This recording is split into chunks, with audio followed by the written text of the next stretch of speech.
ओम शांति। ओम शांति। आज परम पिता परमात्मा के 12/12/78 के महावाक्य के और मुरली की हेडिंग है परोपकारी कैसे बने। बाबा ने एक वाणी में कहा था कि परोपकारी बनना है, तो परोपकारी कैसे बने आज इस पर परमात्मा समझा रहे हैं। गुणों के सागर सदा दाता सर्वशक्तिवान शिव बाबा बोले। क्या कहा? आज रूहानी फुलवाड़ी अर्थात सदा रूहे गुलाब बच्चों के संगठन को देख बाप दादा हर एक बच्चे की विशेषता को देख रहे हैं। 3 प्रकार की विशेषताएं हैं। एक, सदा अपनी रूहानियत की स्थिति में रहने वाले अर्थात सदा खिले हुए।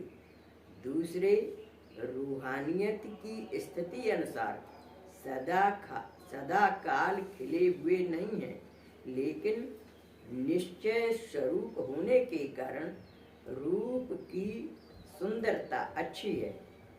यानी दूसरे हैं तो सदा काल नहीं रहते हैं, तो सदा काल खिले हुए नहीं है, लेकिन निश्चय स्वरूप होने के कारण रूप की सुंदरता अच्छी है। तीसरे, बाप से स्नेह और संबंध के आधार से आदि खिले हुए होते भी स्नेह और संबंध की खुशबू समाई हुई है। ऐसे तीनों प्रकार के रूहे गुलाबों की फुलवारी को देखते बाप दादा सदा खुशबू लेते रहते। अब अपने आप को देखो, मैं कौन हूँ। नंबर 1 बनने में जो कुछ कमी रह गई है उसको संपन्न कर संपूर्ण बनो।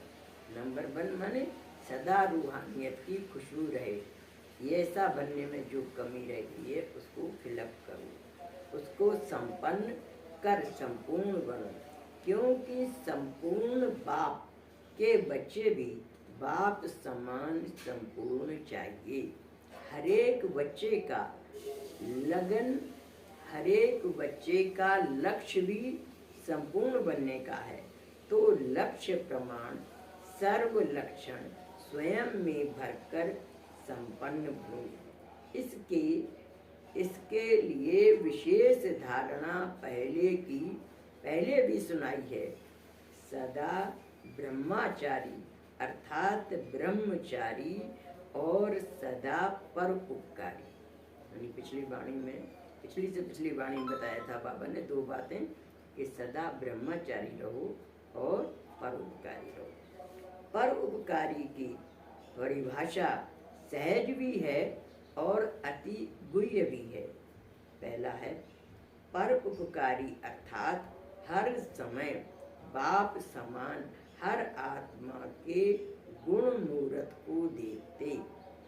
दूसरा, परोपकारी किसी की भी कमजोरी व अवगुण को देखते अपनी शुभ भावना से सहयोग की कामना, यानी किसी के अंदर कमजोरी देख रहे हैं तो सहयोग की भावना कि इसकी कमजोरी खत्म हो जाए, से अवगुण को देखते उस आत्मा को भी गुणवान बनाने की शक्ति का दान देंगे। तीसरी बात, परोपकारी अर्थात सदा बाप समान स्वयं के खजानों को सर्व आत्माओं के प्रति देने वाले दाता रूप होंगे। चौथी बात, परोपकारी सदा स्वयं को खजानों से संपन्न बेगमपुर के बादशाह अनुभव करेंगे। बेगमपुर अर्थात जहाँ कोई गम नहीं है, संकल्प में भी गम के संस्कार अनुभव न हों।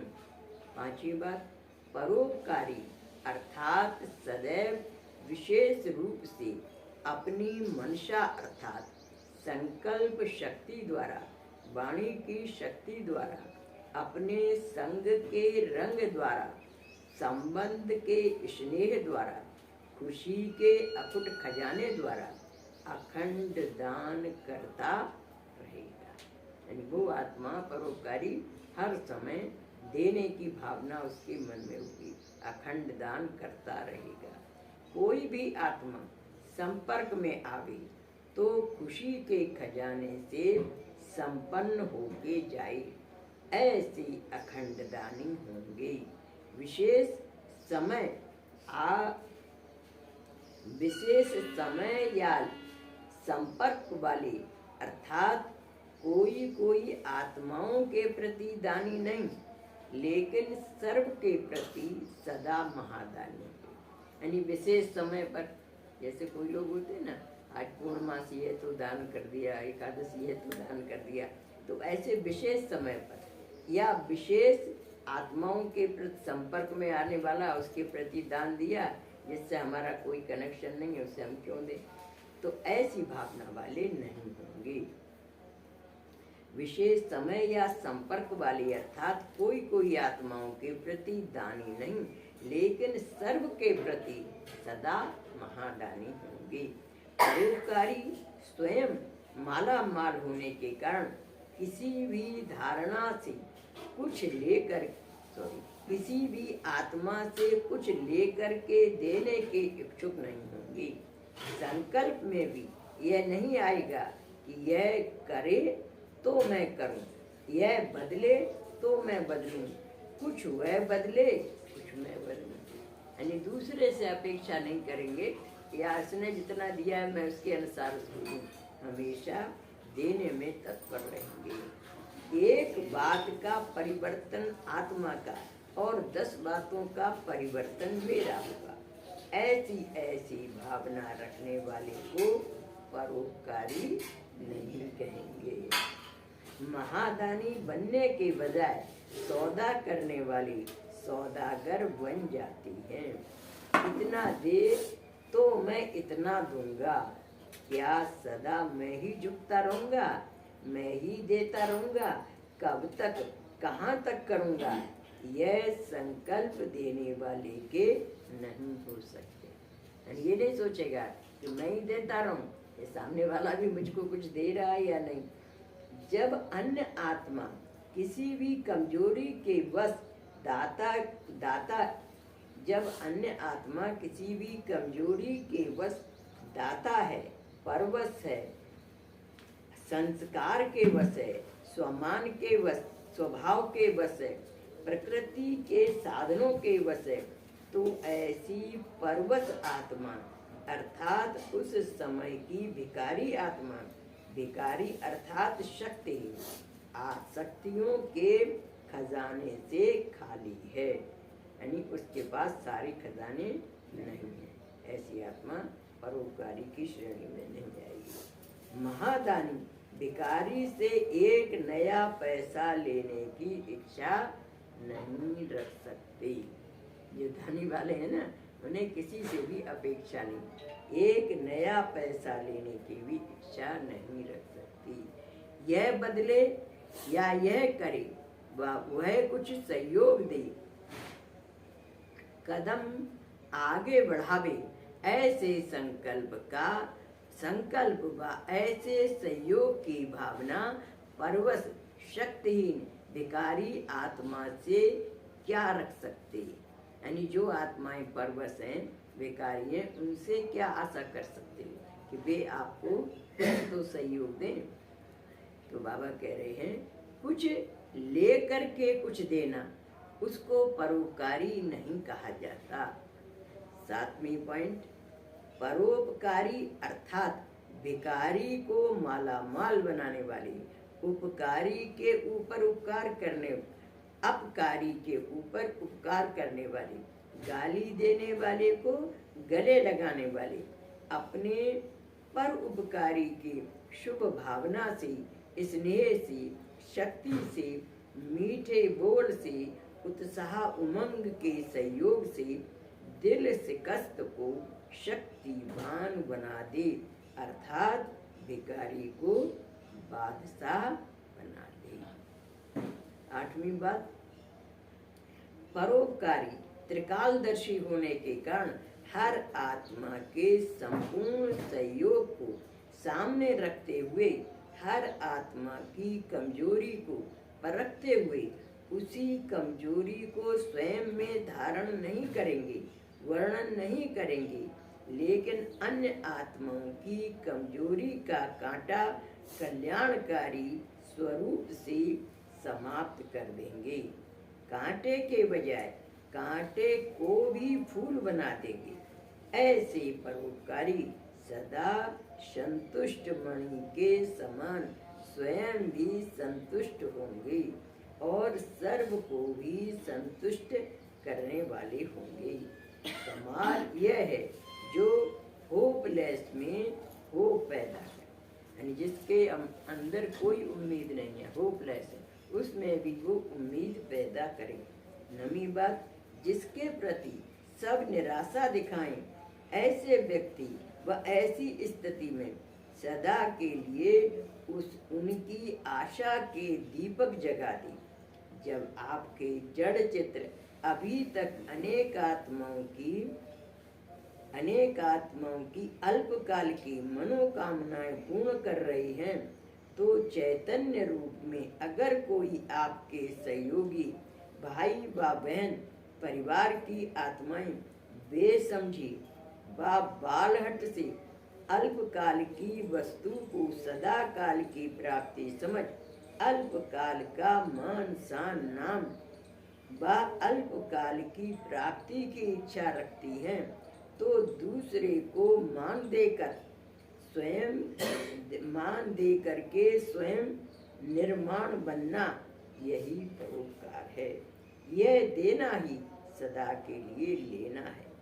ऐसी अनजान बच्चा नुकसान वाली चीज को भी खिलौना समझता है, तो उनको कुछ देकर छुड़ाना होता है। बाबा कह रहे हैं जैसे कोई अनजान बच्चा है तो नुकसान वाली चीज, मान ले जाओ चाकू से खेल रहा है, अगर आप देख रहे हैं कि बच्चे के हाथ में चाकू है और उन्हें कहीं मार लिया तो उसका कट जाएगा, तो उसको कैसे छुड़ाएंगे? चाकू छीनेंगे तो नहीं देगा, तो उसको सब्स्टिट्यूट कोई खिलौना दे दो, कोई खाने की चीज़ दे दो, बिस्कुट दे दो, जिससे कि उसका दिमाग उस चाकू से हट जाए और उसको पकड़ ले, तब वो आप चाकू छोड़ देगा। तो ऐसे ही बाबा कह रहे हैं यहाँ पर, जैसे अनजान बच्चा नुकसान वाली चीज को भी खिलौना समझता है, तो उसको कुछ देकर छुड़ाना होता है। हट से सदा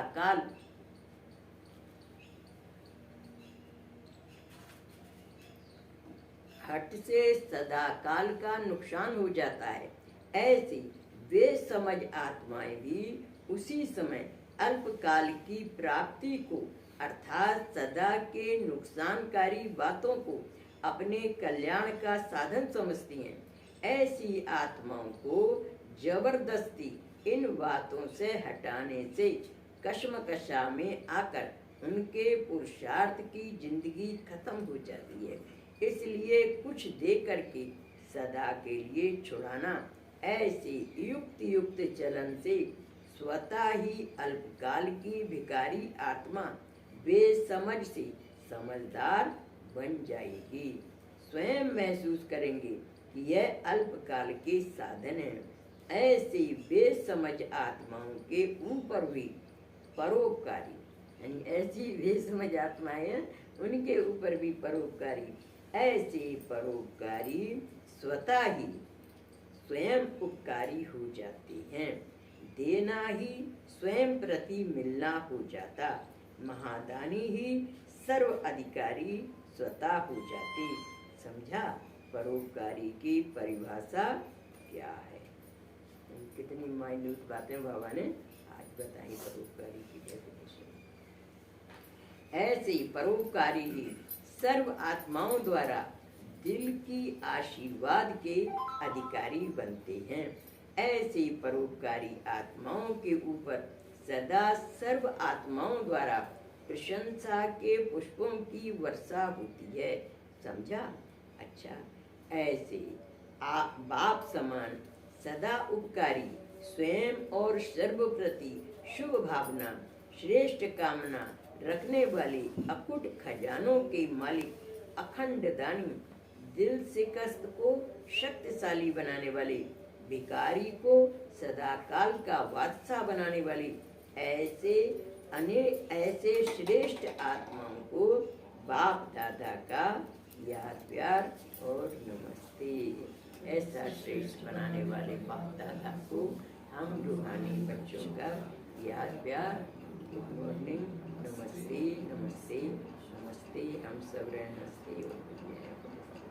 जो दीदी जी से बातचीत कर रहे हैं, मनमोहिनी दीदी, बाबा के बाद मनमोहिनी दीदी ने और ये प्रकाशमणि दादी ने शासन सत्ता संभाली, तो उनसे बाबा बात कर रहे हैं। बाप दादा को अंत सो आदि करने वाली ऐसे ऑलराउंड पाठधारी परोपकारी ग्रुप चाहिए। जैसे हर विशेष कार्य के अर्थ ग्रुप बनाते हैं ना, तो इस समय ऐसा परोपकारी ग्रुप चाहिए जो देने वाले दाता हों। जैसे राजा दाता होता है, आजकल के राजे लोग नहीं, संपन्न राजाएं सदा प्रजा को देने वाले होते हैं। अगर प्रजा से लेने वाले हुए तो प्रजा ही राजा हो गई। इतिहास में जैसे है ना कि राजा लोग हुआ करते थे तो सब कुछ दान कर देते थे, तो ऐसे ही बाबा कह रहे हैं कि राजे लोग जो दाता होते हैं, अगर प्रजा से लेने की उनके मन में लेने की नहीं, ये टैक्स दें ये इन्हें, प्रजा अपनी खुशी से ही राजा के लिए दिया करती थी। तो प्रजा अगर प्रजा से लेने की भावना हुई तो प्रजा ही राजा हो गई ना। इसलिए संपन्न राजाएं कब लेते नहीं, देने वाले होते हैं। संपन्न राजाओं का हाथ कभी भी लेने वाला ऐसे नहीं हाथ नहीं होता, देने वाला होगा। स्वर्ग के विश्व महाराजा प्रजा से लेंगे क्या? हम कह रहे हैं स्वर्ग के विश्व महाराजा प्रजा से लेंगे क्या? प्रजा भी संपन्न तो विश्व महाराजा क्या होगा? तो जैसे भविष्यदाता बनने का पाठ बजाना है, अभी से ही वही दातापन के संस्कार भर रहे हैं। किसी से कोई सैल्वेशन ले करके फिर सैल्वेशन देवे, ऐसा संकल्प में भी ना। कोई कुछ दे तो हम उसको सहूलियत दें, ऐसा संकल्प में भी ना हो। इसको कहा जाता है बेगर प्रेफरेंस। स्वयं लेने की इच्छा वाले नहीं, इस अल्पकाल की इच्छा वाले से बेगर। अल्पकाल के साधनों को स्वीकार करने में बेगर, ऐसा बेगर ही संपन्न मूर्त होगी। एक तरफ बेगर और दूसरी तरफ संपन्न। अभी अभी बेगर टू प्रिंस का पार्ट प्रैक्टिकल में बजाने वाली आत्माओं को कहा जाता है सदा त्यागी और सदा श्रेष्ठ भाग्यशाली। त्याग से सदा काल का भाग्य स्वतः ही बन जाता है। त्याग किया और तकदीर की लकीर हुई तो ऐसा परोपकारी ग्रुप जो स्वयं के प्रति इच्छा मात्रम अविद्या हो, अखंड दानी हो। जैसे बाप को देखा तो स्वयं का समय भी सेवा में दिया, स्वयं निर्माण और बच्चों को मान दिया। पहले बच्चे नाम बच्चे का, काम अपना, काम के नाम की प्राप्ति का त्याग, नाम में भी परोपकारी बने। अपना त्याग कर दूसरे का नाम किया, स्वयं को सदा सेवाधारी रखा, यह है परोपकारी। बच्चों को मालिक रखा और स्वयं को सेवाधारी रखा, तो मालिकपन का मान भी दे दिया, शान भी दे दिया, नाम भी दे दिया। कभी अपना नाम नहीं किया मेरे बच्चे। तो जैसे बाप ने नाम मान शान सबका त्याग किया, परोपकार किया, स्वयं का सुख बच्चों के सुख में समझा, बच्चों को विस्मृति का कारण दुख का अनुभव तो अपना दुख समझा, बच्चों की गलती भी अपनी गलती समझ, बच्चों को सदा राइटियस बनाया। इसको कहा जाता है परोपकारी। आजकल ऐसे गुरु की आवश्यकता है जो दूसरे की कमजोरी समाप्त कर शक्ति देते जाएं। ऐसे सब बन जाएं तो क्या हो जाएगा, आप लोगों का समय बच जाएगा और फिर केस और किस्से खत्म हो जाएंगे और सदैव रूहानी स्नेह मिलन होगा। विश्व कल्याण के कार्य में तीव्र गति आ जाएगी। अभी तो कितने प्लान्स बनाने पड़ते हैं, कई प्लान्स अर्थात बारूद बिना कार्य किए भी खत्म हो जाते हैं, यानी बिना प्रैक्टिकल में आए खत्म हो जाते हैं। जैसे बारूद कब कब जलता ही नहीं है, वहाँ ही खत्म हो जाता है। लेकिन विश्व कल्याण का तीव्र गति में संकल्प किया कि इस समय यह बात होनी चाहिए और चारों तरफ निमित्त मात्र किया और आवाज बुलंद किया। जैसे साकार बाप को देखा, नॉलेज की अथॉरिटी के साथ साथ नॉलेज द्वारा अनुभूति मूर्त की भी अथॉरिटी थे, जिस अथॉरिटी के कारण हर बोल में नॉलेज के साथ साथ अनुभव भी था, तो डबल अथॉरिटी थी। ऐसे ही हर बच्चा डबल अथॉरिटी से बोले तो अनुभव का तीर, नॉलेज की अथॉरिटी का तीर सेकंड में प्रभाव डाले। स्वरूप और बोल दोनों अथॉरिटी के हों तब सफलता सहज हो जाएगी। नहीं तो यही कहते, नॉलेज तो बड़ी अच्छी है, ऊंची है, लेकिन धारणा होना मुश्किल है। तो धारणा स्वरूप प्रैक्टिकल में दिखाई दे। प्रत्यक्ष प्रमाण को ग्रहण करना सहज हो जाता है। तो ऐसा ग्रुप चाहिए जो डबल अथॉरिटी हो, जिसको कहते मस्त फकीर, कोई भी इच्छा न हो। अच्छा, ओम शांति। पार्टियों से बाबा कह रही हैं, बाप के प्यार का पात्र बनने का सहज साधन, यानी बाप के प्यार का पात्र कैसे बन सकते हैं, न्यारा बनो। जैसे कमल का फूल सदा न्यारा और सबका प्यारा है, वैसे सदा कमल समान न्यारे रहती हो क्या, प्रवृत्ति में रहती, दुनिया के वातावरण में रहती, वातावरण से न्यारी। बाप के प्यार का पात्र वही बनती हैं जो न्यारे होती हैं। जितना न्यारा, जितने न्यारे उतने प्यारी। नंबर बनते हैं न्यारेपन के आधार से। अति न्यारे तो अति प्यारी। दूसरा, अपने पूजनीय स्वरूप की स्मृति से ऑटोमेटिकली सेवा। सदा अपने कल्प पहली की यादगार को देखते हुए सुनते हुए नशा रहता है कि यह हमारा ही गायन हो रहा है। किसी भी यादगार स्थान पर जाते यह नशा रहता है कि यह हमारा यादगार है। यही वंडरफुल बात है जो चैतन्य में अपने जड़ यादगार देख रहे हैं। एक तरफ जड़ चित्र है और दूसरी तरफ हम गुप्त चैतन्य में हैं। कितने भगत हमें पुकार रहे हैं। पूछ समझने से भक्तों पर रहम आएगा। भगत है भिखारी और आप हो संपन्न, तो भक्तों को देख तरस आता है क्या? इतनी इच्छा उत्पन्न होती है कि भक्तों को भक्ति का फल दिलाने के निमित्त बने। सेवा का सदा उमंग उत्साह रहता है क्या? सेवा से अनेकों का कल्याण भी होता और भविष्य के लिए भी जमा होता। हर आत्मा को अंजलि जरूर देनी है, खाली हाथ नहीं भेजना है। अपना पूज्य स्वरूप स्मृति में रखो तो न चाहते भी सदा सेवा में तत्पर रहेंगे। तीसरी, रायल बच्चे अर्थात लाडले बच्चों की निशानी देवान रूपी मिट्टी से दूर जो पद्मा पदम भाग्यशाली आत्माएं हैं, वह सदा खुशी के झूले में झूलती हैं। उनके बुद्धि रूपी पांव नीचे नहीं आते, जो लाडले सकीले बच्चे होते हैं वह सदा गोदी में रहती है, नीचे पांव नहीं रखते, गलीचे पर रखते हैं।